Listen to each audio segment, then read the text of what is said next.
एक 30 फुट का विशाल आदमी इस लड़की को नहला रहा था क्योंकि यह लड़की का दोस्त था। फिर वह लड़की को आग की तपन देता है ताकि उसका शरीर का पानी सूख सके। आदमी लड़की को टेबल पर रखता है और उसके आगे बहुत सारे कपड़े रखता है। लड़की उन कपड़ों को पहन रही थी। बड़ा आदमी एक पेड़ के अंदर बिस्तर बिछाता है, लड़की की किताब और उसका चश्मा रखता है। लड़की ने कपड़े पहन लिए थे। कुछ दिन पहले लड़की की मुलाकात इस आदमी से हुई थी, लेकिन लड़की यहाँ फंस चुकी थी क्योंकि इस जंगल में दानव भी रहते हैं जो इंसानों की सुगंध से उन्हें ढूंढ लेते हैं। आदमी उसे पेड़ के अंदर छोड़ता है और कहता है यहाँ से बाहर मत निकलना, लेकिन लड़की भी साथ चलने की जिद करती है। इसके बाद आदमी उसे अपने कंधे पर बैठा कर ले जा रहा था। बाहर कई सारे दानव सो रहे थे। आदमी को पहाड़ के सबसे ऊपरी छोर तक जाना था। आदमी दानव के बगल से गुजरता है, लेकिन एक दानव जागने वाला था। तभी आदमी उसे एक लड़की सूंघा देता है, जिसके बाद दानव फिर सो जाता है। अगर दानव नींद से उठ गए तो लड़की के लिए खतरा हो सकता था। तभी एक दानव आदमी का पैर पकड़ लेता है। दानव नींद से जाग चुके थे। लड़की भागकर एक कार में छुप जाती है। दानव आदमी को डांट रहे थे क्योंकि आदमी की वजह से उनकी नींद खराब हो गई थी। इस वजह से दानव आदमी को घुमाकर फेंकते हैं। दूसरा दानव उसे पकड़ लेता है। दानव उसे गेंद की तरह इस्तेमाल कर रहे थे। लड़की यह सब देखकर डर रही थी। यह विशाल दानव आदमी को घुमाकर फेंकता है। दूसरा दानव उसे पकड़ लेता है। वे आदमी को फुटबॉल की तरह इस्तेमाल कर रहे थे। कार में बैठी लड़की यह सब देख रही थी। एक दानव ट्रक को उठा लेता है और दूसरा दानव उस कार को उठा लेता है जिसमें लड़की बैठी हुई थी। दानव आदमी को पहाड़ के ऊपर ले जा रहा था, जबकि दूसरा दानव कार को लेकर दूसरे पहाड़ पर जा रहा था। ये सभी शैतान बहुत बेरहम थे। दानव आदमी को ट्रक पर बैठा देता है और दूसरी ओर दूसरा दानव दोनों कारों के ऊपर खड़ा हो जाता है। लड़की घबरा जाती है। दानव ट्रक को धक्का मार देता है, जिससे आदमी ट्रक के साथ नीचे गिरने लगता है। दूसरी ओर कार वाला दानव नीचे आ रहा था, लेकिन स्टीयरिंग लड़की के हाथ में थी। दोनों की टक्कर होने वाली थी। लड़की पहिए को घुमा देती है, जिससे दानव का पैर चौड़ा हो जाता है और आदमी का सिर दानव के पकोड़े पर लगता है। इसके बाद दानव पकोड़ा पकड़कर मुंह के बल गिरता है और आदमी दानवों के पास जा गिरता है। यह देखकर सभी दानव जोर से हंसने लगते हैं। फिर एक दानव उसके कान पकड़कर उसे उठा देता है। आदमी कहता है, देखो बरसात आने वाली है। यह सुनकर सभी दानव चौंक जाते हैं और बारिश होने लगती है। दानव घबरा जाते हैं। एक दानव छतरी से पानी रोकने की कोशिश करता है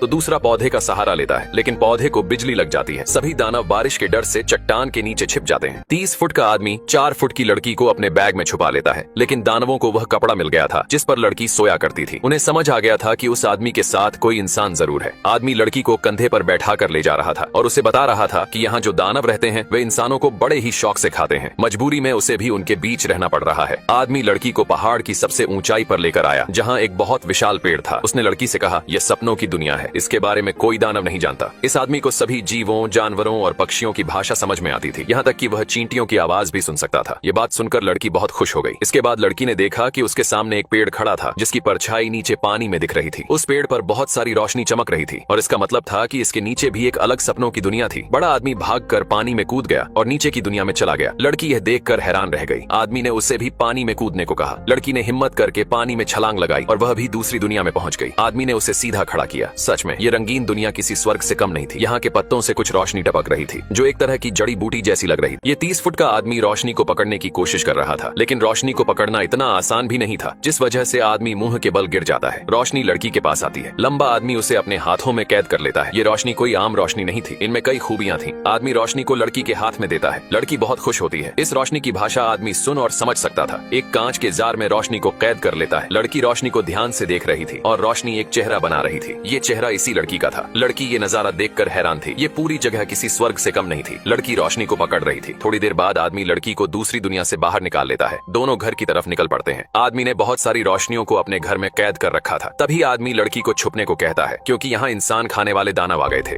आदमी लड़की को उठाकर पेड़ के अंदर रख देता है। सारे दानव घर में घुस जाते हैं और पूछते हैं, कहाँ छुपा रखा है इंसान को? दानव उसी कपड़े को दिखाता है जिस पर लड़की सोया करती थी। फिर कपड़ा सभी दानवों को सूंघाता है ताकि उस सुगंध से उस लड़की को ढूंढ सके। सभी दानव लड़की को ढूंढने लगते हैं और कांच को तोड़ने लगते हैं, जिससे सभी रोशनी बाहर निकल जाती है। आदमी दानवों से कहता है, कांच को मत तोड़।